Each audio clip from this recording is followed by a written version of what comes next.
একজন নারী, শোনেন, একজন নারী বনু কাইনুকার বাজারে গিয়েছিলেন তার প্রয়োজনে।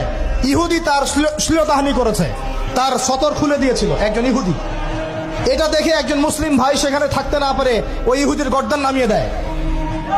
এই ইস্যুকে কেন্দ্র করে ইহুদিরা মিলে ওই ভাইকে শহীদ করে। তখন ওই বাজারে ওই ভাই ছাড়া আর কেউ ছিল না, একজনই ভাই ছিল।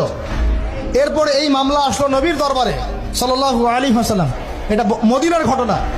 নবী সাল্লাল্লাহু আলাইহি ওয়াসাল্লাম ওই সাহাবীকে তো দোষারোপ করেনই নাই, ওই সাহাবীকে দোষারোপ করেন নাই, বরং নিজে বর্ম পরে অন্য সাহাবীদেরকে বলেছেন তোমরা বের হও, আমরা বনু কাইনুকা আক্রমণ করবো, ওকে এখান থেকে বের করে দেবো।